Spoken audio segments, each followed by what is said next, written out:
नरक में गिरना पड़ता है। इसलिए कभी भी किसी और पुरुष के बारे में हमें गलत भावना नहीं रखनी चाहिए। कहते हैं जाकी रही भावना जैसी प्रभु मूरत देखी तिन तैसी। तो महाराज जब उन्होंने अपनी इच्छा करदम ऋषि के सामने प्रकट की, करदम ऋषि तैयार हो गए। अपनी योग साधना के द्वारा करदम ऋषि ने एक बहुत अच्छा उत्कृष्ट विमान वहां पर ला करके खड़ा कर दिया और उसी में महाराज सुंदर 1000 दासियों को करदम ऋषि ने अंदर भेज दिया। उसमें सारी घर गृहस्थी की चीजें आकर के बस जाती हैं और दिव्य बसन भूषण पहिराए, दिव्य बसन भूषण पहिराए, दिव्य बसन भूषण पहिराए, दिव्य बसन भूषण पहिराए, जे नित नूतन अमल सुहाए, जे नित नूतन अमल सुहाए, जे नित नूतन अमल सुहाए, जे नित नूतन अमल सुहाए। तो महाराज करदम ऋषि ने एक सरोवर उत्पन्न किया, एक कुंड उत्पन्न किया जिसका नाम था नारायण कुंड और उसमें 5 प्रकार के जो पंकज हैं यानी कि कमल हैं वह खिल रहे थे। और महाराज उसी में देवहूति मैया ने जब स्नान किया तो देवहूति का तन 16 वर्ष की कन्या के तुल्य हो गया। मतलब 16 वर्ष की कोई बालिका नहीं होती, उसे देख लो और देवहूति मैया को देख लो। और महाराज उसी सरोवर में जाकर के करदम ऋषि ने भी स्नान किया तो उनका भी तन सुंदर 18 वर्ष के बालक के तुल्य हो गया। सुंदर सज सवर करके हमारी देवहूति मैया जा करके विमान में बैठ जाती है और ऐसे विमान में घूमते हुए उन्हें काफी समय हो गया और करदम ऋषि के द्वारा उन्हें नव कन्याओं का जन्म होता है। और महाराज करदम ऋषि को याद था कि भगवान ने कहा था वह अवतार धारण करेंगे, इसलिए करदम ऋषि अभी देवहूति को छोड़ करके नहीं गए हैं। अब कुछ समय पश्चात जब भगवान देवहूति के गर्भ में आए तो देवहूति का मुख ऐसे चमकने लगा मानो कई सारे सूरज उसके मुख पर समा गए हों। करोड़ों सूर्य का प्रकाश देवहूति के मुख पर दिखने लग गया। एक बार देवता गण आए, उन्होंने देवहूति की परिक्रमा की क्योंकि अब प्रभु आने वाले हैं। सजा दो घर को गुलशन सा, अवध में राम आए हैं। तो महाराज जब प्रभु का उद्भव होने वाला था, प्रभु जब उत्पन्न हुए तो 3 त्रिलोक 14 भुवन 7 दीप 9 खंड समस्त देवता यक्ष किन्नर गंधर्व सभी बड़े प्रसन्न हो जाते हैं। देवता प्रसन्नता पूर्वक प्रभु के ऊपर पुष्पों की वर्षा करने लगते हैं और ब्रह्मा जी सभी का वहां पर आगमन हो जाता है। बोलिए बाके बिहारी लाल की।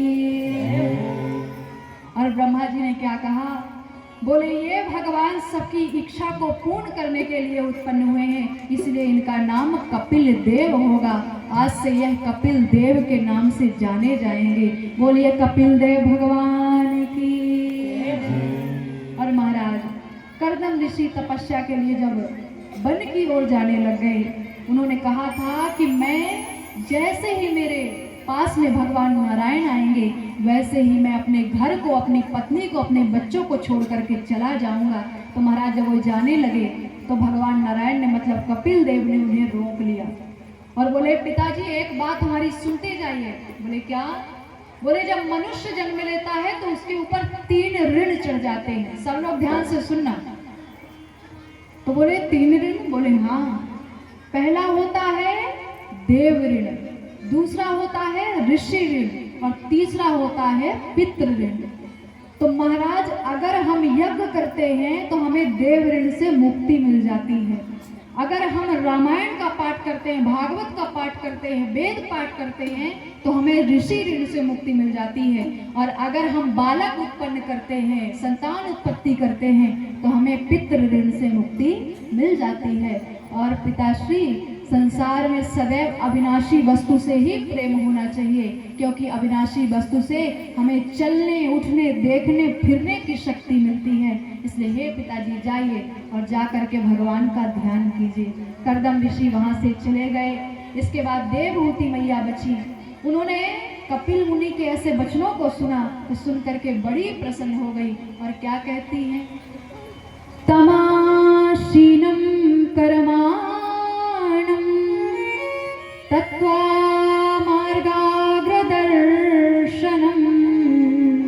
स्वयं सेयं दुहितामं धातु संस्मृति बचः। बोलिए बाके बिहारी लाल की। अब कछु नाथ न चाहिए मोरे, अब कछु नाथ न चाहिए मोरे, अब कछु नाथ न चाहिए मोरे, अब कछु नाथ न चाहिए मोरे। दीन दयाल अनुग्रह तोरे, दीन दयाल अनुग्रह तोरे, दीन दयाल अनुग्रह तोरे, दीन दयाल अनुग्रह तोरे। तो देवहूति मैया ने कहा कि हे प्रभु, आपके जन्म के पश्चात हमें कुछ भी नहीं चाहिए, क्योंकि आप जिसे प्राप्त हो जाते हैं उसके जीवन में शेष कुछ बचता ही नहीं जो आपसे मांग सके। पर प्रभु, हमें ब्रह्मा जी ने कहा था कि जब यह संसार, यह जो संसार रूपी वृक्ष है वह माया मोह रूपी फल फूलों से लद जाएगा, तब उसे काटने के लिए आप अवतार धारण करेंगे। और प्रभु आप आ गए। आप ऐसा करिए कि अपने ज्ञान रूपी प्रकाश से हमारे अज्ञान रूपी अंधकार को दूर कर दीजिए। हमारे अंदर जो ये दुर्बुद्धि है, क्योंकि बुद्धि नाम की चीज तो हमारे पास है नहीं, इसलिए हे प्रभु हमारे ऊपर कृपा कीजिए। और यह बताइए संतों का स्वभाव कैसा होता है, हम अपने अज्ञान को कैसे दूर करें, आप ये सब बताने की कृपा करें। ध्यान से सुनिएगा, बहुत सुंदर सी कथा है। तो महाराज भगवान कपिल ने कहा, बोले मैया आपको पता है कि क्या यह संसार स्वप्न है? अगर हम इस संसार में बैठे हैं तो हम सपने में सो रहे हैं, और जब हम यहाँ से जाते हैं तब हमारी निद्रा खुल जाती है और हमें सत्य के दर्शन होते हैं। तो बोले मैया, आपने पूछा संत कौन होते हैं? सत्य का नाम ही संत है, निर्मलता का नाम ही संत है, शांति का नाम ही संत है, अच्छे भाव का नाम ही संत है। कहते हैं संत सहाय पर हित दुख लागी। संत दूसरों के दुख को सहन करने वाले होते हैं। मैया, एक कृष्णा नाम की नदी थी, उस नदी के किनारे एक संत भगवान रहा करते थे। ध्यान सुनना, बहुत सुंदर सी कथा है। तो बोले वो संत इतने अच्छे, इतने निर्मल स्वभाव वाले कि नित्य प्रति उसी कृष्णा नाम की नदी पर जाते और जाकर के सुंदर नहाते, स्नान करते और एक लोटा जल भरते और भर करके सूर्य भगवान को अर्घ देते। नमः सूर्याय नित्याय रवये अकार भानुवे भास्कराय मतंगाय मार्तंडाय विभूषिते। बोलिए सूर्य भगवान की। तो महाराज अब एक दिन की बात है, रोज रोज जाते और कृष्णा नाम की नदी पे नहाते और अर्घ देते। तो एक दिन क्या हुआ कि जैसे आपके गांव के अगल बगल बारिश नहीं चल रही, बहुत ज्यादा वर्षा हो रही है, तो कृष्णा नाम की नदी में उसी वर्षा के कारण इतनी ज्यादा बाढ़ आ गई महाराज कि वह नदी जो है उफान मारने लग गई, उसमें पानी समाहित ही नहीं हो रहा था। तो महाराज संत भगवान 4 बजे उठ जाते थे। सारे मानवों को 4 बजे उठ करके स्नान कर लेना चाहिए, पर आज के मानव तो मानव नहीं बल्कि दानव स्नान करते हैं। लोग सोचते रहे भैया कौन 4 बजे उठेगा, सुंदर आराम से 12 बजे उठेंगे, चाय नाश्ता करेंगे, 1 बजे स्नान होगा, 2 बजे भोजन होंगे और कुछ काम हुआ तो करेंगे, फिर लटक करके सो जाएंगे। इतना आलसी मानव आज का हो गया है महाराज। अब कई सारे लोग क्या सुंदर 8 बजे बढ़िया ये लो हाथ फैलाते उठे, अच्छा 8 बजे, अरे अभी तो 8 ही बजे, 9 बज जाते ज़्यादा सही रहता। अच्छा माता जी नाश्ते में क्या बनाया है? अरे मैगी पोहा बना लेते, ज़्यादा अच्छा रहता। अब ये हरकतें हो गई हैं। सुंदर पोहा वगैरह खा करके और इसके बाद 10, 11, 12, 1 बजे तक बढ़िया घूमे भागे और आ करके 2 बजे स्नान होता है महाराज। तो वह मानव स्नान नहीं बल्कि दानव स्नान है जो हम सभी करते हैं। मानव स्नान होता है 4 से 5 के बीच में हो जाए।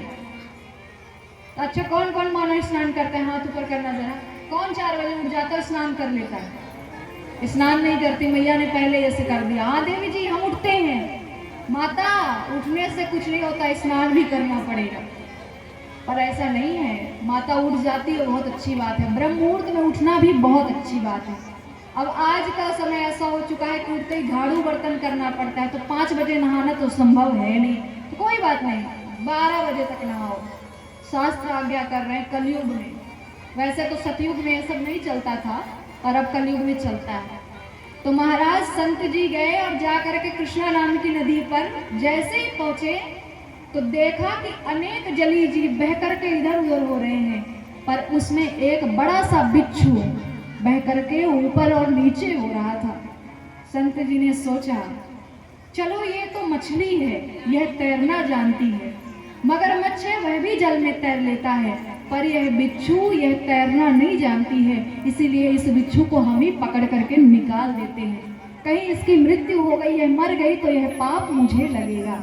और महाराज जैसे ही उन्होंने उस बिच्छू को पकड़ा है, जैसे ही पकड़ा तो उस बिच्छू ने संत भगवान के हाथ पर जोर का डंक किया तो बहुत ज्यादा दर्द हुआ तो उसे फेंक दिया।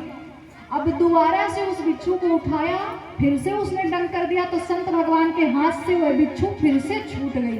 जब तीसरी बार प्रभु ने उस बिच्छू को पकड़ा तो होता क्या है, उठा करके ऐसे कस करके पकड़ लिया, बोले अब कितने भी डंक मार मैं तुझे छोड़ने वाला नहीं हूँ। उठा करके उसे जल से बाहर कर दिया है महाराज। संत सहाई परहित दुख लागी, इसीलिए ऐसा कहा गया है। बोले मैया हमारा शरीर 5 तत्वों से मिलकर के बना है, पृथ्वी जल वायु अग्नि और आकाश। और मैया इसमें जो ये 5 तत्वों का शरीर है ना, हम जब तक इसे प्राप्त नहीं कर लेते तो माता प्राप्त भी कैसे होता है? जब हमारे करोड़ों जन्म के पुण्य उदय होते हैं तब जाकर के हमें यह शरीर प्राप्त होता है। और उन्होंने कहा माता जब यह शरीर छूटता है ना तो जो मानव बुरे कर्म करते हैं, यहाँ से 99,000 योजन की दूरी पर यमराज का लोक है, यमलोक है, और यम के दूत आते हैं, हमें घसीटते हुए मारते हुए यहाँ से लेकर के जाते हैं, और हम सबको अपने बच्चों को अपने परिवारजनों को बुलाते हैं, पर कोई हमारी बात नहीं सुनता है और यमराज के दूत हमें घसीटते रहते हैं। कभी रास्ते में हमें मुग्दर मारते हैं, कभी भाला छेद देते हैं। तो महाराज कभी भी बुरे कर्म नहीं करना चाहिए, यह संसार सपना है। और माता आप तो मेरी मैया हैं, आपने मुझे इस संसार में लाया है, इसलिए मैया आप तो इस अपार भवसागर से पहले ही पार हो चुकी हैं, आपको अब शेष कुछ भी करने की जरूरत नहीं है। विभूति में मैया ने कहा, बार बार कह रहे हैं संसार सपना है सपना है, तो कैसे? बोले मैया एक लकड़हारा था। बोले अच्छा, तो बोले वो लकड़हारा क्या हुआ, एक दिन लकड़ी काटने के लिए जंगल में जाता है, और जब लकड़ी काटने के लिए जाता है तो होता क्या है कि बेचारा काटते काटते इतनी सारी लकड़ियां काट लेता है कि उससे उठती तक नहीं है।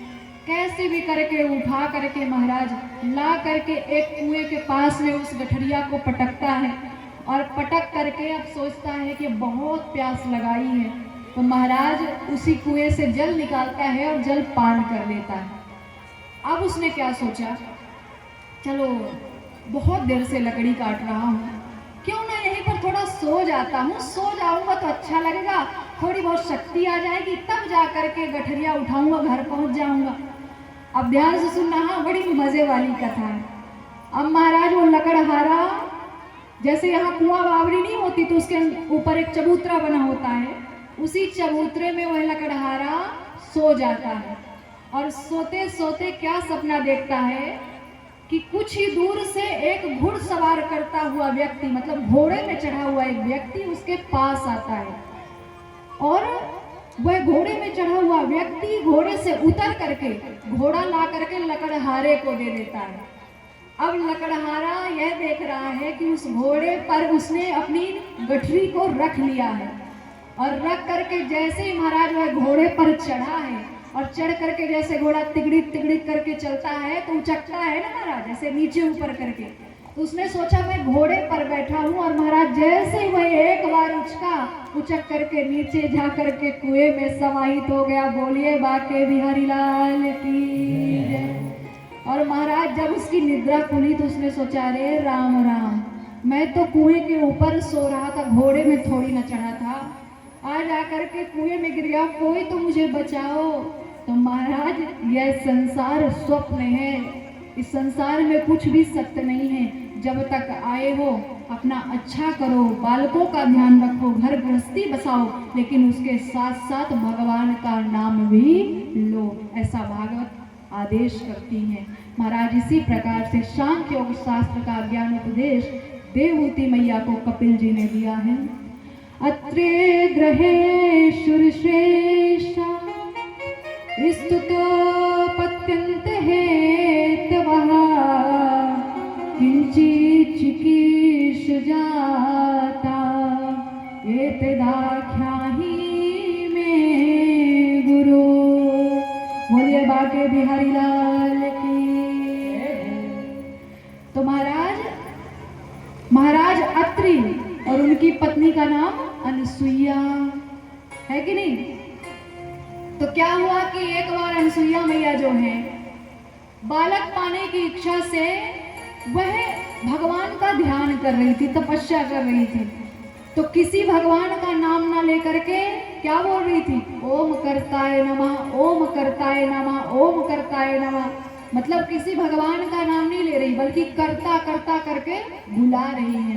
तो महाराज उनकी तपस्या से प्रसन्न होकर के जब 100 वर्ष व्यतीत हो गए तो बल्कि एक नहीं तीनों देवता ब्रह्मा विष्णु महेश वहां पर आकर के प्रकट हो जाते हैं। अनसुईया मैया ने सबको प्रणाम किया है। अत्रि महाराज ने कहा प्रभु हमने तो एक ही भगवान को बुलाया था। बोले आप किस मंत्र का जाप कर रही थी जरा बताना। बोले हम कह रहे थे ओम कर्ताय नमः। बोले करता तो हम तीनों हो गए ना भाई, मैं ब्रह्मा सृष्टि करता, ये नारायण सृष्टि का पालन करते हैं तो जग पालन करता, और ये जो महेश है यह रुद्र रूप धारण करके संहार करते हैं, मतलब दुष्टों को मार मार करके गिरा देते हैं, तो यह संहार करता हो गए। तो हम तीनों ही करता हैं इसलिए हम तीनों ही आए हैं। बोले कोई बात नहीं महाराज, आप तीनों आए अच्छी बात है। त्रिजग देवताओं ने कहा मैया कोई वरदान तो मांगो। माता अनसुईया ने कहा हमें आपके समान ही पुत्र चाहिए। तो महाराज उनके यहाँ पर दत्तात्रेय, चंद्रमा और दुर्वासा नाम के ये 3 पुत्र उत्पन्न होते हैं। बोलिए अनसुईया मैया की जय हो। अब क्या हुआ, अनसुईया मैया के सतीत्व की जो बातें हैं यहाँ नहीं बल्कि स्वर्ग लोक में भी चलने लग गई। एक बार की बात है कि चित्रकूट नामक पर्वत पर हमारी मैया जो है निवास करती थी। तो कहीं भी बारिश नहीं हुई और हमारे अत्रि महाराज जो है समाधि में, ऐसे गहरे समाधि में चले गए कि कई महीने तक तो उठे ही नहीं। अब महाराज जब वह समाधि से बाहर आए तो उन्होंने अनसुईया से कहा, बोले अनसुईया ना जाने कब का समाधि में लीन हूँ, थोड़ा सा जल मिलेगा क्या। माता ने कहा जल क्यों चाहिए। बोले नहाने के लिए जल चाहिए, मुझे स्नान करना है। तो महाराज माता तो जानती थी कि कहीं पानी की एक बूंद तक नहीं है। माता ने घड़ा उठाया, उठा करके चल दिया। अब सब जगह जल ढूंढ लेती लेकिन पानी की एक बूंद उन्हें कहीं नहीं मिली। तो मैया ने अपने सतीत्व के द्वारा वहीं पर गंगा जी का स्मरण किया और गंगा जी ने आकर के मैया के घड़े को भर दिया। बोलिए गंगा मैया की। अब यह बात जाकर के नारद जी तीनों देवियों से बता देते हैं। बोले मैया अरे आप क्या सती होंगी, आप क्या अपने पति की सेवा करती होंगी जैसी माता अनसुईया करती हैं। मैया आपको पता है कहीं जल नहीं मिल रहा था तो माता अनसुईया ने क्या किया, गंगा मैया का स्मरण किया, गंगा मैया ने उनके घड़े को भर दिया है। इतनी सती शिरोमणि है हमारी अनसुईया मैया। तीनों देवियों को गुस्सा आ गई महाराज। बोले अच्छा, हम ही से सारे मनुष्य उत्पन्न हुए, हमें ही बता रहे हो कि सती नारियों में शिरोमणि अनसुईया है, चलो उसके सत्यत्व की परीक्षा लिया जाए। अब महाराज तीनों देवियां मुंह फुला करके बैठ गई। बोले आज घर में भोजन पानी कुछ नहीं बनेगा, अब आज तीनों देवताओं को आने दो, अच्छे से बताती हूँ। अब महाराज मुंह फुला फुला करके एक एक कोने में बैठी थी। ब्रह्मा विष्णु महेश अपने अपने लोक पर गए। नारायण भगवान ने पूछा देवी क्या हो गया? तो नारायणी ने कहा हमें आपसे बात नहीं करनी। बोले क्यों नहीं करनी, क्या हो गया है? बोले जब तक हमारी आप एक बात नहीं मान लेते हम आपसे बात नहीं करेंगे, भोजन भी नहीं देंगे करने के लिए।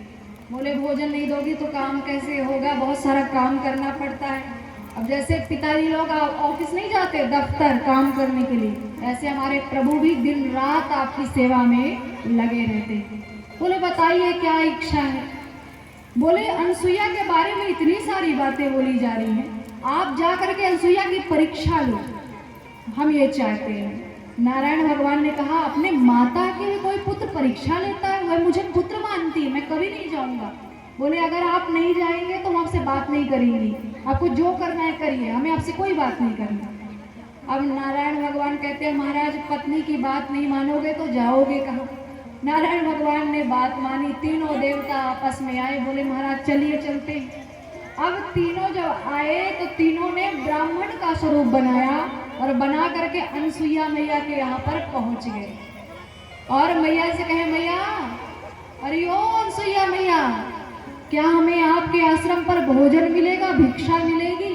अनसुईया मैया आई, अत्रि महाराज आए, दोनों के द्वारा सुंदर स्वागत किया गया। इसके बाद अनसुईया मैया ने कहा हम आपको कच्चा भोजन नहीं बल्कि पका करके भोजन खिलाएंगे, आप हमारे आश्रम में आइए। महाराज तीनों देवता आश्रम में आकर के बैठ गए। अनसुईया मैया ने सुंदर भोजन पकाया और पका करके ला करके जैसे ही सामने रखा तो वह ऋषि क्या कहते हैं, बोले मैया जब तक आप हमें हमारी इच्छा अनुसार भोजन नहीं करवाती हम भोजन नहीं करेंगे, हम खाना नहीं खाएंगे। बोले बताइए आपकी क्या इच्छा है? बोले आप हमें नग्न होकर के भोजन करवाइए, बिना वस्त्र के भोजन करवाइए, यही हमारी इच्छा है। महाराज माता अनसुईया ने अंजलि में जल लिया और जल लेकर के सुंदर उनके ऊपर छिड़क दिया और यह कामना की कि यह तीनों ऋषि बालक के रूप में परिवर्तित हो जाएं। और आज तीनों देवता बालक के रूप में परिवर्तित हो गए। तीनों के लिए सुंदर पलना बनवाया और तीनों को पालने में डाल दिया। माता अनसुईया ने डाल दियो पालना, झूले रहे तीन देव बन करके लालना। माता अनसुईया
जा रही है और क्या कहती है, मेरे घर आना मुझे देना बधाई, मेरे घर आना मुझे देना बधाई। आके यहाँ भूल गए सारी ठकुराई, आके यहाँ भूल गए सारी ठकुराई। महाराज भगवान ऐसी देवी के चक्कर में फंसे हैं जो भारत की नारी है। हाँ, मेरे घर आना मुझे देना बधाई, मेरे घर आना मुझे देना बधाई। आके यहाँ भूल गए सारी ठकुराई, आके यहाँ भूल गए सारी ठकुराई। भारत की देवियों से आज हुआ सामना, भारत की देवियों से आज हुआ सामना। झूल रहे तीन देव बन करके लालना, माता रजसिया ने डाल दियो पालना। झूल रहे तीन देव बन करके लालना। माता अनसुईया ने डाल दियो पालना, झूल रहे तीन देव बन करके लालना। माता रजसिया ने डाल दियो पालना। झूल रहे तीन देव बन करके लालना। सभी लोग मीठी मीठी तालियों से स्वागत करेंगे। हरि बोल।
हाँ, ब्रह्मलोक छोड़ मृत्युलोक में पधारे, ब्रह्मलोक छोड़ मृत्युलोक में पधारे। ऋषियों की कुटियों में करते हैं गुजारे, ऋषियों की कुटियों में करते हैं गुजारे।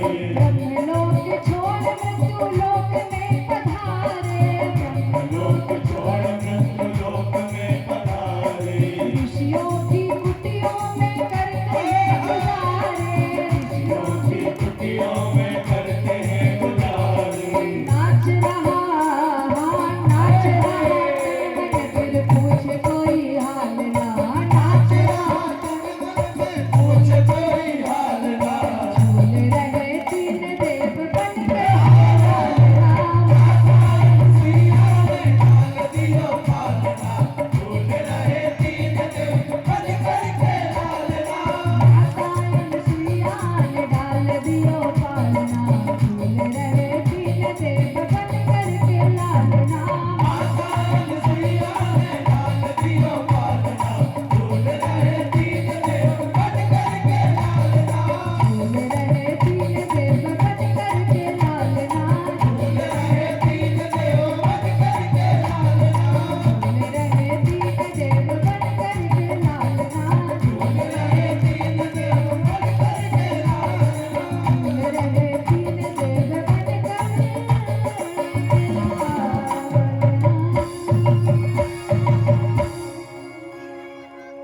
माता अनसुईया ने डाल दियो पालना, झूल रहे तीन देव बन करके लालना।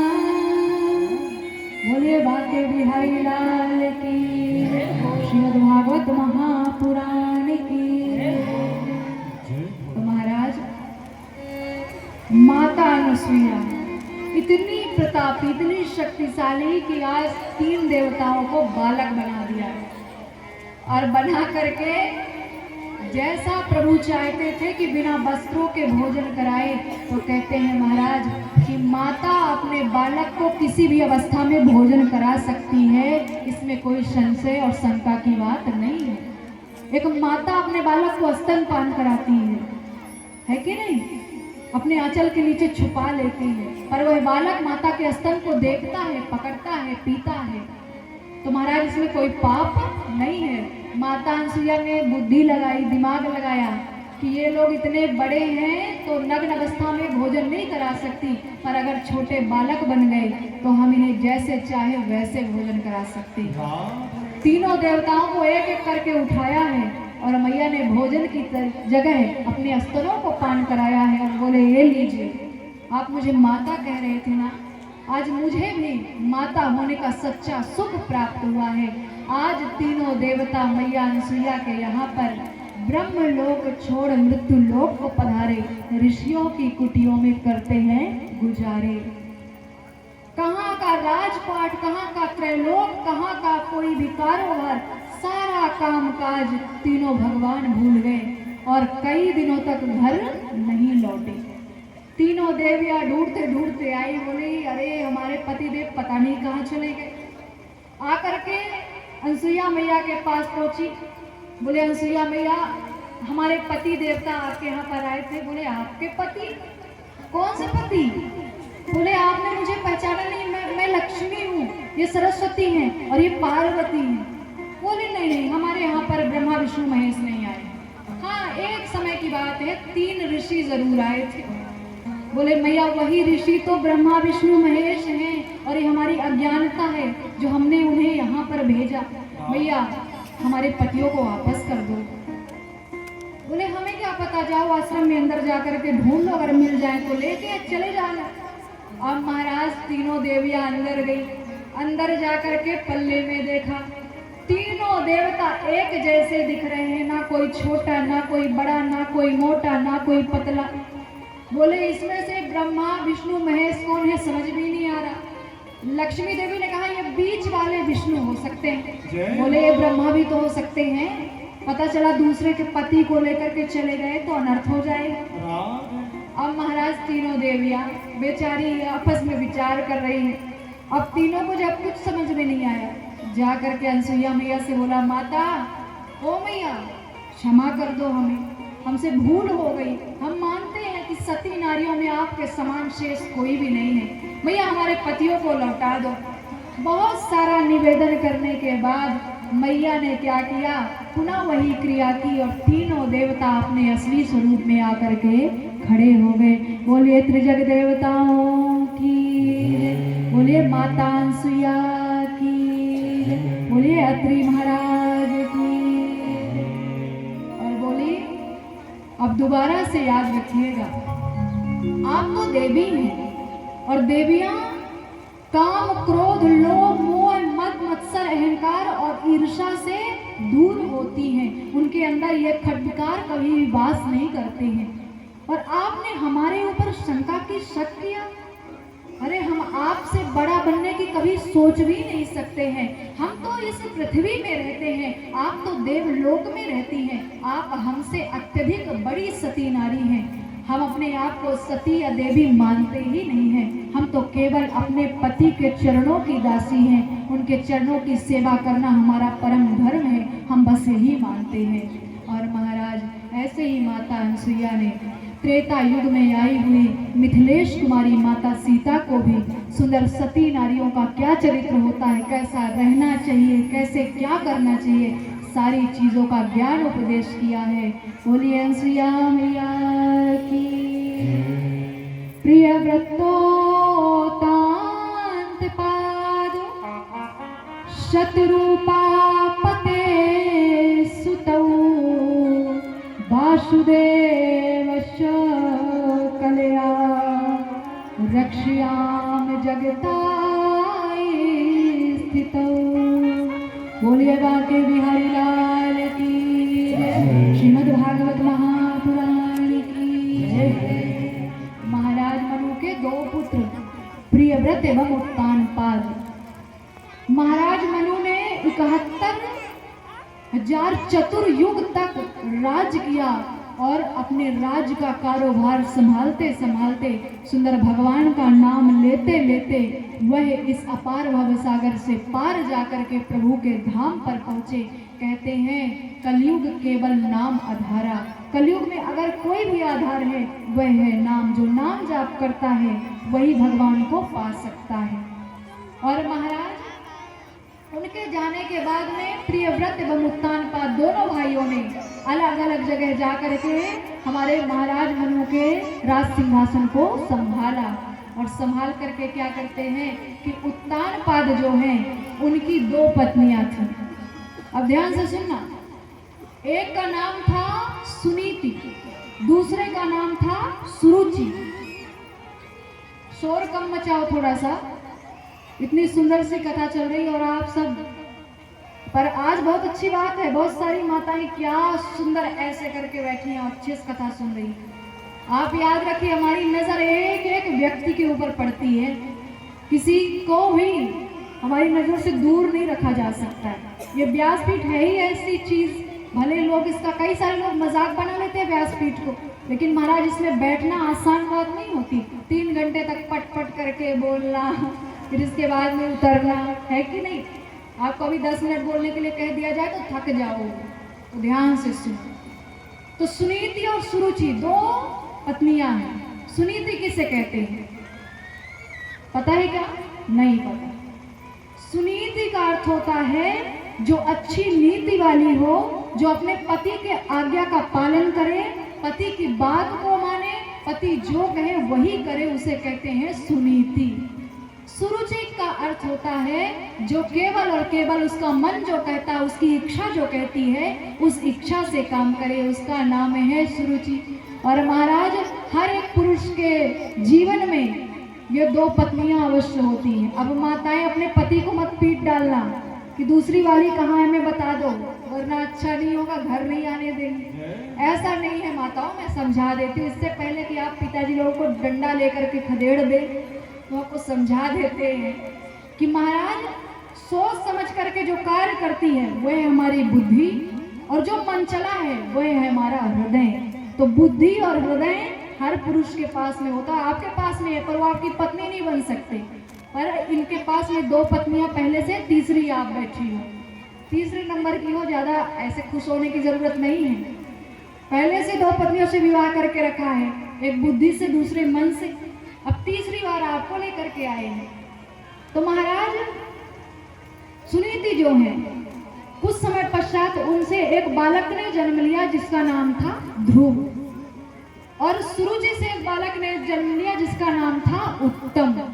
ये दोनों बालक उत्तानपाद के यहाँ पर होते हैं। ध्यान से सुनना, ध्रुव चरित्र है, और ध्रुव चरित्र जो कोई भी अच्छे से सुनता है उसे ध्रुव लोक ही प्राप्त हो जाता है। और महाराज ध्रुव को कुछ कम मत समझिए, भगवान के सबसे बड़े भक्त हैं महाराज ध्रुव।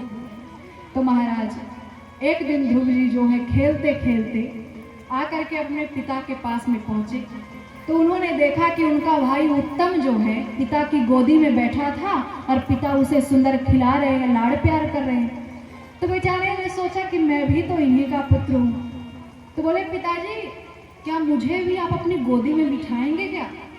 तो इतने में सुरुचि मैया कहीं से आई। उन्होंने कहा अरे ओ ध्रुव, तूने इतने अच्छे कर्म नहीं किए जो पिता की गोदी तुझे प्राप्त होगी। अरे अगर तूने अच्छे कर्म किए होते तो आज तू सुनीति के गर्भ से नहीं बल्कि मेरे गर्भ से अवतार धारण करता, जन्म ले लेता। पर तूने अच्छे कर्म किए नहीं, इसलिए मैं तेरी माता बनी नहीं और तुझे पिता की गोद में लेने नहीं दूंगी, तू यहाँ से चला जा। अब महाराज माता के द्वारा ऐसे शब्दों को सुना तो ध्रुव जी ने अपने पिताजी की ओर देखा। बोले शायद पिताजी हमारा पक्ष लेकर के थोड़ा 2 शब्द मैया से कहें, लेकिन पिताजी ने कुछ नहीं बोला। महाराज ध्रुव जी वहां से रोते सुसकते हुए चले गए। जाकर के अपनी मैया के पास में पहुंचे। बोले मैया, सुरुचि मैया मुझे क्या कह रही थी? बोले क्या कह रही थी? बोले वो बोलते हैं हमने अच्छे कर्म नहीं किए इसीलिए आपने मुझे पैदा किया है। मैया क्या आप पापिन हैं? क्या मैं पापी हूँ? क्या आप अच्छी माता नहीं है? बोले तुम्हारी माता सुरुचि सही तो कहती है, अगर तुमने कभी भगवान को सोचा होता, उनका ध्यान किया होता तो आज तुम उनके गर्भ से आती। तुम्हारी माता ने गलत क्या कहा है? जाओ जाकर के भगवान को ढूंढो, और भगवान जब तक नहीं मिलते तब तक घर वापस मत आना। महाराज, माता हो तो सुनीति जैसी, जो बचपन से ही अपने बच्चे को भगवान को ढूंढने में लगा दे। कई सारी माताएं भी अपने बालक को ऐसे ही संस्कार देती हैं। जब बालक पैदा हो ना, उसे भगवान के बारे में बहुत कुछ बताइए, बहुत अच्छा अच्छा सिखाइए, जिससे आगे चल करके उसका कल्याण हो जाए। महाराज, सांसारिक बातों से तो केवल ये पृथ्वी पर हमारा कल्याण होगा, लेकिन अगर हम भगवान की बातें करेंगे तो हमारा परलोक में भी कल्याण हो जाएगा। हमारा लोक और परलोक दोनों सुधर जाएगा। हमारे ध्रुव जी को बहुत बुरा लगा। बोले, मैया आप भी ऐसा बोल रही हैं? बोले, हाँ, जाओ नारायण को ढूंढो। कहाँ है नारायण? कभी देखा है नारायण को? बोले, कभी नहीं देखा, बस मूर्ति में दर्शन किए, फिर भी समझ में नहीं आ रहे कैसे है। महाराज, ध्रुव जी केवल और केवल 5 वर्ष के बालक हैं, 5 साल के हैं केवल अभी। इतने छोटे से बालक को मैया वन में भेज रही है। ध्रुव जी ने कहा, ठीक है, जब तक हमें नारायण नहीं दिख जाते तब तक हम घर लौट करके वापस नहीं आएंगे। मैया, हमारा भी आपको वचन है। और महाराज ध्रुव जी वन की ओर चल दिए। जाते जाते जब वह जंगल में पहुंचे तो वहां पर नारद जी का आगमन होता है।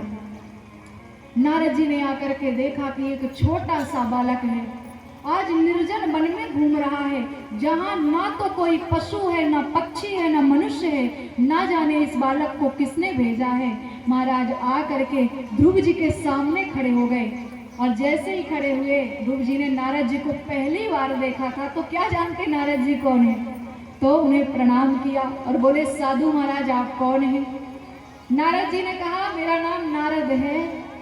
बोले, नारद आप कहाँ रहते हैं? बोले, हम यहाँ नहीं रहते, हम बैकुंठ में रहते हैं, जहाँ भगवान नारायण रहते हैं। बोले, आप भगवान नारायण के घर में रहते हो? बोले, हाँ। अब देखिए, छोटा सा बालक है और पूछ भी क्या सकता है। तो बोले, भगवान नारायण का घर कैसा बना हुआ है? बोले, भगवान नारायण का घर बहुत अच्छा बना है, अच्छी सुंदर मणियाँ जड़ी हुई हैं, अच्छा सुंदर दरवाजा है, सुंदर शेष नाग पर भगवान लेटे हुए हैं, अच्छा सुंदर मुकुट धारण करते हैं। बोले, अच्छा, आप वहाँ रहते हैं तो आपको भी वहाँ रहने देते हैं? बोले, हाँ, मैं तो 24 घंटे रहता हूँ। तो बोले, आप बताइए ना भगवान नारायण कहाँ मिलेंगे, क्योंकि हम उन्हीं को ढूंढ रहे हैं। बोले, अरे बालक, भगवान को ढूंढना बच्चों का खेल नहीं होता है कि तूने ठाना मैं भगवान को ढूंढ रहा हूँ, जंगल में आएगा भगवान मिल जाएंगे। भगवान को पाने के लिए तपस्या करनी पड़ती है, बहुत सारा कष्ट झेलना पड़ता है। तो बोले, साधु महाराज आप ही बता दीजिए भगवान कैसे मिलेंगे। बोले, वैसे तुम बड़े छोटे हो, क्या पता मिल पाए या नहीं, पर फिर भी रास्ता बता देते हैं। अब महाराज नारद जी ने कहा, बोले, तुम यहाँ से उत्तर दिशा की ओर चले जाओ, वहाँ पर मथुरा नगरी है। मथुरा नगरी के किनारे पर ही यमुना नाम की एक नदी है। यमुना नाम की नदी के किनारे एक मधुवन नाम का वन है, उसी वन में जाओ और सुंदर कुशा का आसन बिछाना, मतलब बैठने के लिए एक कुशा का आसन बना लेना, और उस आसन में बैठ करके सुंदर प्रभु का ध्यान करना, प्रभु तुम्हें मिल जाएंगे। और हाँ, प्रभु का स्वरूप कैसा है वह हम आपको बता रहे हैं। बोलिए बांके बिहारी लाल की। शांताकारं भुजगशयनं पद्मनाभं सुरेशं विश्वाधारं गगनसदृशं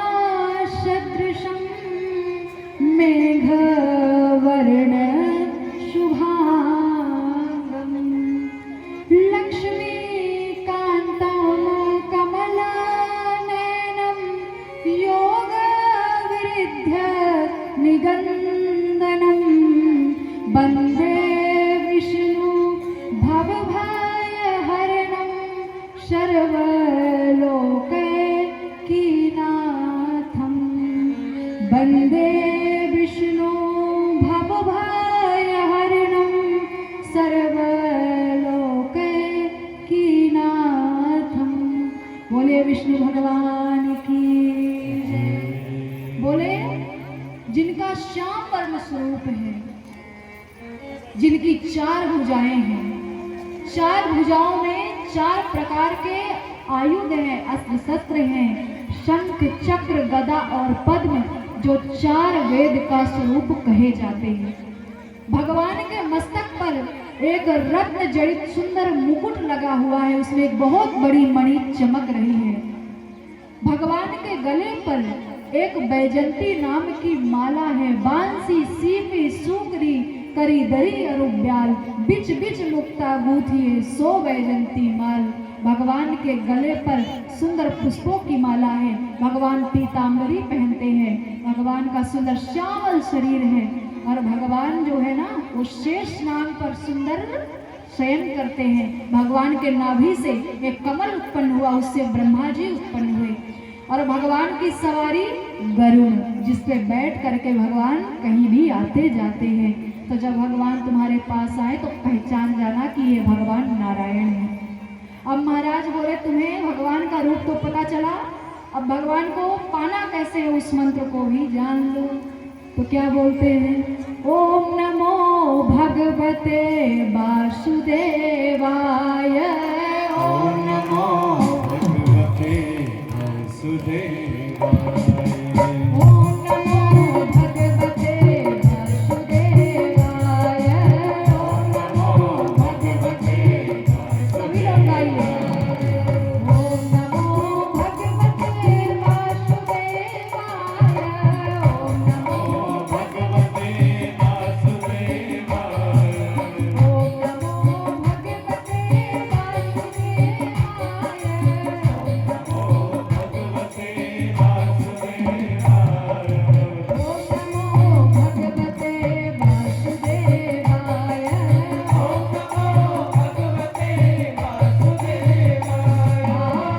नमो भगवते वासुदेवाय। ओम नमो भगवते वासुदेवाय।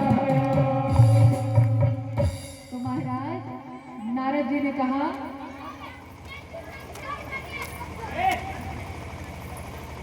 बोलिए नारायण भगवान की जय, बोले श्रीमद् भागवत महापुराण की जय। ये कुछ बालक पीछे शोर कर रहे हैं, थोड़ा चुप करवाएंगे। एक दूसरे से लड़ पड़े तो हाथ पैर तोड़ दिया, वो लोग कथा के बीच में हाथ पैर टूट गए। तो महाराज नारद जी ने कहा कि ओम नमो भगवते वासुदेवाय, अगर इस मंत्र का जाप आप निरंतर करोगे आपको भगवान जरूर मिलेंगे, अवश्य मिलेंगे, आपकी इच्छा पूरी हो जाएगी। तो महाराज छोटे से ध्रुव जी हैं, 5 वर्ष के हैं, सोचो, और सुंदर छोटे छोटे कदमों के द्वारा जाकर के मथुरा नगरी पहुंचे, और जहां पर मधुवन नाम का वन था वहीं पर गए, कुशासन को बिछाया और बिछा करके सुंदर पहले यमुना नदी में स्नान किया, और स्नान करने के बाद सुंदर ध्यान में लग गए। उन्हें याद था कि नारद जी ने कहा था कि बच्चे भोजन थोड़ा सा कम किया करना, क्योंकि भोजन करने से आलस आता है।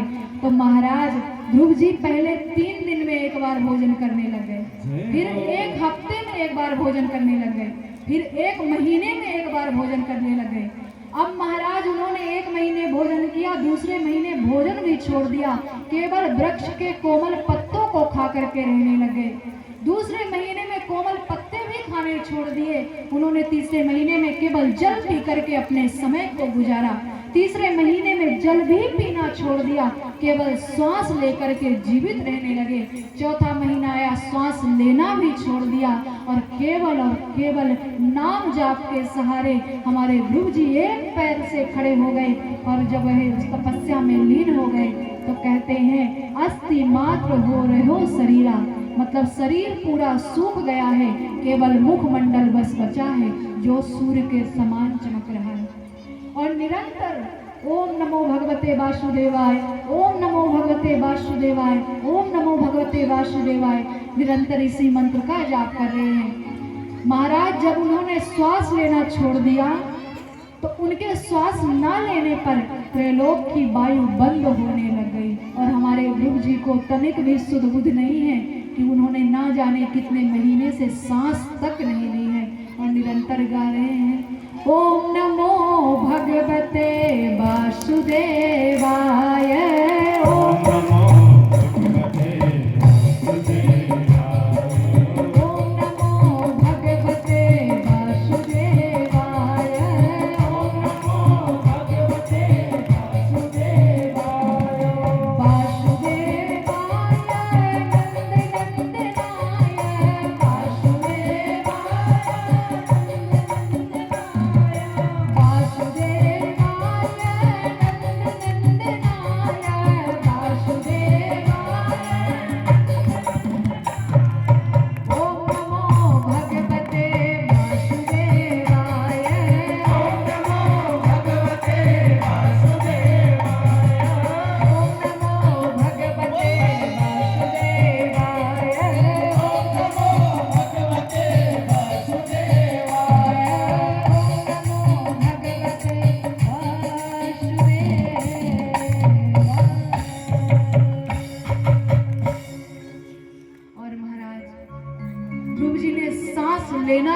दिया है।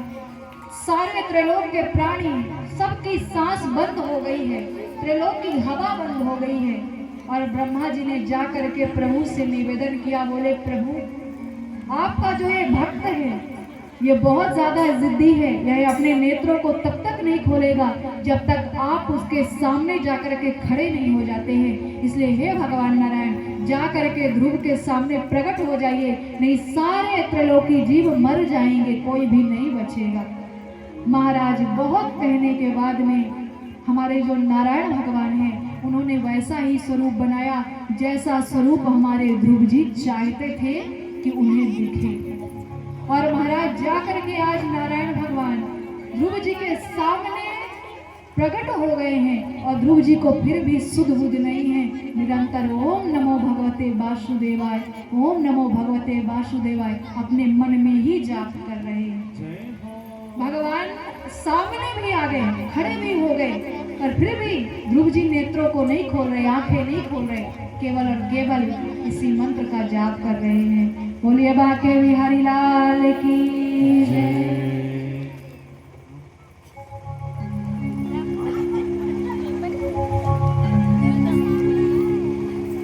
आइए बड़े भाव के साथ एक बार बाके बिहारी जी का जयकारा लगाएंगे। बोलिए बाके बिहारी लाल की। समस्त श्रद्धालु भक्त हमारे ग्रामीण अंचल से आए हुए पधारे एवं हमारी माताएं बहनें सभी का भागवत भंडार पे स्वागत है, वंदन है, अभिनंदन है। जो आपका आप अमूल्य समय दे रहे हैं इसके हम साहू परिवार की ओर से बार बार आपको तहे दिल से धन्यवाद देते हैं और एक विशेष सूचना देते हैं कि जो हमारे पावन धरा से पधारे चित्रकूट धाम से हमारी बाल विदुषी दीपिका तिवारी जी अपने ही मुखारविंद से सुंदर सुंदर भगवान श्री कृष्ण की महिमा बखान रही हैं। हम आशा करते हैं कि आप उनकी मधुर वाणी से बहुत खुश होंगे और कल उनकी मधुर वाणी से कथा के माध्यम से यहाँ पर जन्म उत्सव भगवान श्री कृष्ण का बड़ी धूमधाम से मनाया जाएगा। अगर आप सभी भक्त चाहते हैं कि हम इस जन्म उत्सव में बड़ी धूमधाम से सम्मिलित हों तो आप सादर आमंत्रित हैं। आप आए और अनेक भक्तों को लेकर आए और बाके बिहारी जी के लिए सुंदर उनके लिए वस्त्र लेकर आए जो उन्हें भेंट करे। कोई अच्छे फूल, क्षमा करना जिसको हम चावल बोलते हैं।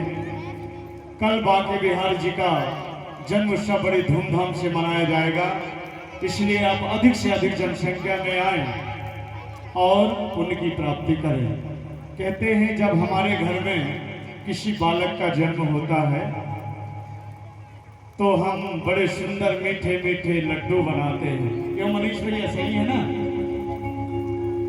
बड़े मीठे मीठे सुंदर लड्डू बनाए जाते हैं। और हमें देवी जी बता रही थी कि भैया यहाँ के बहुत ही अच्छे भक्त हैं, तो आपको ऐसा लगना चाहिए कि हम भगवान श्री कृष्ण के जन्म उत्सव में सम्मिलित हैं। इसलिए आप भी घर से आए और सुंदर सौंठ के मीठे मीठे लड्डू बनाकर लेकर आए।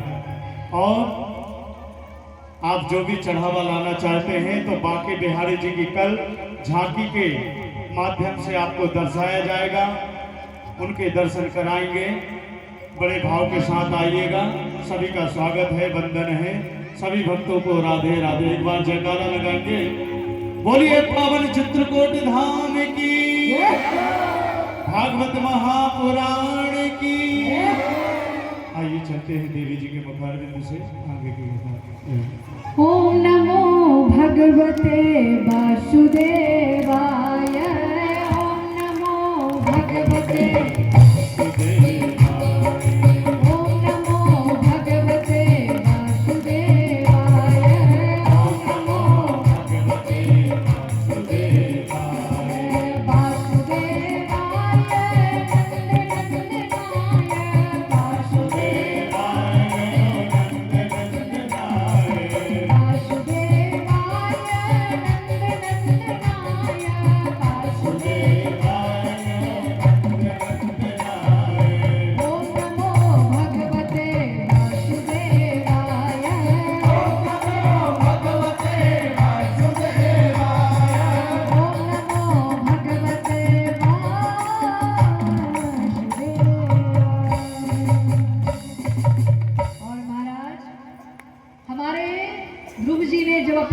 को नहीं खोला, निरंतर इस मंत्र का जाप कर रहे हैं।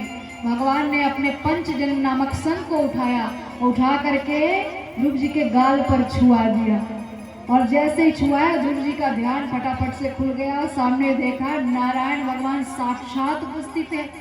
उन्होंने नारायण भगवान को सुंदर प्रणाम किया और प्रणाम करके बोले, महाराज, हे प्रभु नारायण, हे जगत पिता परमेश्वर, हे दया के सागर, हे करुणा निधि भगवान, हम आपके चरणों में बारंबार प्रणाम करते हैं। हे प्रभु, आपकी जयति जय हो, आपकी जयति जय हो।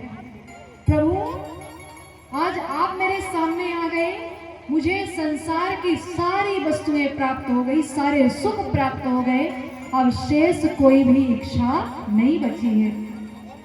पर प्रभु, मैं कोई श्लोक नहीं जानता, कोई भजन नहीं जानता, तो मैं आपकी स्तुति कैसे करूं, कैसे आपका धन्यवाद करूं। लेकिन प्रभु, मेरे कुछ सरल शब्द हैं जिन्हें आप स्वीकार करिए, क्योंकि मैं एक छोटा सा बालक हूँ। और महाराज, ध्रुव जी के छोटे छोटे मुख से मीठे मीठे वचन सुन करके भगवान नारायण बड़े प्रसन्न हो गए। बोले, ध्रुव, तुम श्लोक बोलो, स्तुति करो या ना करो, तुम तो हमें पहले से बहुत अत्यधिक प्रिय हो, और तुम्हें श्लोक बोलने की जरूरत नहीं है। हमने तुम्हें देख लिया, हमें उसी से सुख मिल गया। ध्रुव, बोलो क्या चाहिए। बोले, भगवान नारायण, आपके दर्शन मिल गए हैं, और क्या चाहिए। प्रभु नारायण सरकार तुम्हारी जय होवे, प्रभु भक्तों के रखवार तुम्हारी जय होवे। भगवान, आप तो भक्तों के रखवाली करने वाले हैं, आप जगत का पालन पोषण करने वाले हैं, आप पूरे संसार को शक्ति देने वाले हैं, आप संसार को सब कुछ देने वाले हैं। हमें आपसे कुछ नहीं चाहिए। हे भगवान, हमने तो केवल और केवल आपको अपना पिता माना है, और आपकी गोद को प्राप्त करने के लिए ही हमने तपस्या की है। तो बोले, पुत्र, वो तो हम पहले से ही जानते हैं। महाराज, भगवान नारायण ने ध्रुव जी को, छोटे से बालक को उठाया, उठा करके अपनी गोद पर बिठा लिया। सोचो, जिसे भगवान नारायण ने अपनी गोद पर बिठाया हो, आज वह बालक ध्रुव कितना भाग्यशाली है, उसके भाग्य उदय हो गए, उसकी किस्मत बदल गई। महाराज, आज उसके समान किस्मत वाला दूसरा कोई भी नहीं है। एक छोटा सा बालक है, भगवान नारायण ने उसे अपनी गोद पर बिठाया है, बिठा करके सुंदर लाड़ प्यार कर रहे हैं और पूछ रहे हैं, ध्रुव, इतने दिन तक तपस्या की, भूख भी लगी होगी, प्यास भी लगी होगी। बोले, नहीं, आपके दर्शन हो गए, हमें भोजन भी मिल गया, पानी भी मिल गया, सब कुछ मिल गया। नारायण सरकार, हमें कुछ भी नहीं चाहिए। बोले, तुम्हें तो कुछ नहीं चाहिए, पर फिर भी हम तुम्हें बहुत कुछ देना चाहते हैं। बोले, मेरी आज्ञा से तू 36,000 वर्षों तक इस पृथ्वी पर राज्य करेगा, और जब तू इस संसार को छोड़ करके आएगा तो तुझे ब्रह्मलोक से भी ऊपर ध्रुव लोक, तेरे नाम का लोक निर्माण किया जाएगा, और तू वहीं पर एक तारे के रूप में सदैव निवास करेगा। बोलिए ध्रुव महाराज की जय, बोलिए नारायण भगवान की जय। महाराज, ध्रुव जी ने कहा, प्रभु, आपकी गोद हमें मिल गई, हमें और राज सिंहासन की क्या जरूरत है। ये राज सिंहासन, ये राजगद्दी आपकी गोद के आगे फीके हैं। आपकी गोद में तो ऐसे करोड़ों राजगद्दी निछावर करते हैं। प्रभु, हमें राजगद्दी नहीं चाहिए, हमें केवल हमारे पिता नारायण भगवान ही चाहिए। बोले, हमारा आशीर्वाद तुम्हारे ऊपर सदैव बना रहेगा। मेरे बांके बिहारी लाल,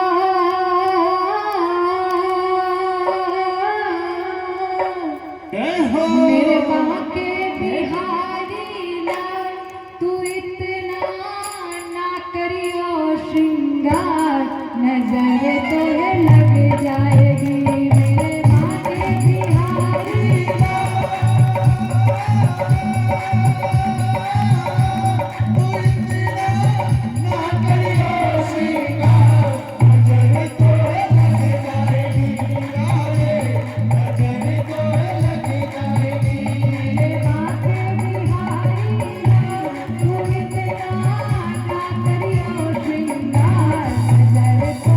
जाएगी।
ज्यादा सजा सवरा ना करें।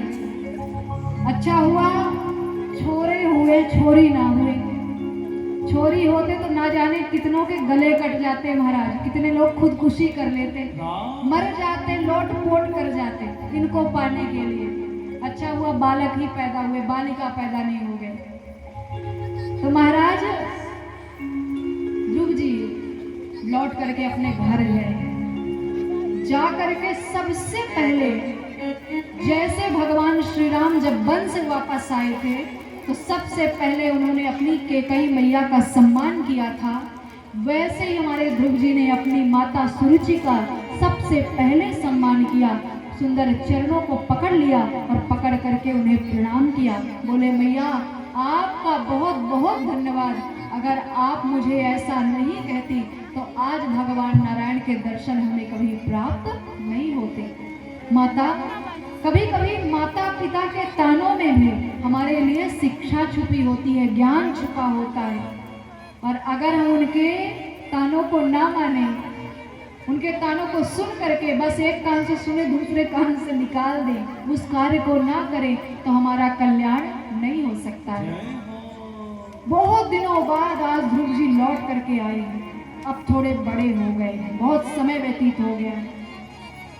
आकर के जैसे उन्होंने अपनी मैया को देखा, सुनीति मैया बहुत जोर से रुदन कर रही थी, बोली इतना छोटा सा था मेरा ध्रुव जब यहाँ से गया था, आज बड़ा हो गया है और कितना सुंदर हो गया है। महाराज आज ध्रुव जी ने योगियों जैसा वेश बनाया है और बना करके अपने राज्य में वापस लौटे। जाकर के अपने मैया से लपट करके रोने लग गए।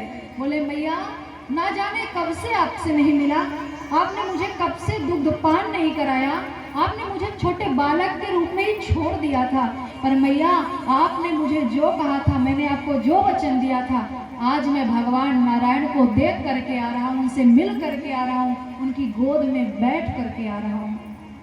माता ने कहा जिसे भगवान नारायण की गोद मिल जाए उसे किसी पिता की आवश्यकता नहीं, क्योंकि नारायण भगवान स्वयं जगत पिता परमेश्वर हैं, जगत के पिता हैं, और जिसे जगत के पिता प्राप्त हो गए हों उसे सांसारिक पिता की जरूरत नहीं पड़ती है। माता सुनीति ने ध्रुव को अपनी आंचल के नीचे छुपा लिया है और छुपा करके खूब सारा रुदन किया है और खूब अच्छे अच्छे वचन कहे हैं। पिताजी आए, पिताजी ने अपने ध्रुव को हृदय से लगाया है, अपनी गोद पर बिठाया है। ध्रुव जी ने कहा पिताजी अब इस गोद की आवश्यकता नहीं है, क्योंकि अब मैं परम गोद को प्राप्त करके आ रहा हूँ। अब आपकी गोद मुझे मिले ना मिले, आपका लाड प्यार मुझे मिले ना मिले, अब नारायण भगवान ने मुझे अपना पुत्र मान लिया है, मुझे तो अब सब कुछ मिल गया है, मेरे पास शेष कुछ बचा नहीं जो मुझे पाना है। महाराज राजा उत्तानपाद ने ध्रुव जी को अपना राज दे दिया है और वहां से वन की ओर गमन कर गए हैं। हमारे ध्रुव जी का राज इतना सुंदर, इतना अच्छा, कहते हैं जासुराज प्रिय प्रजाय दुखारी, जासुराज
राजा नरक में जाता है, नरक का गामी हो जाता है।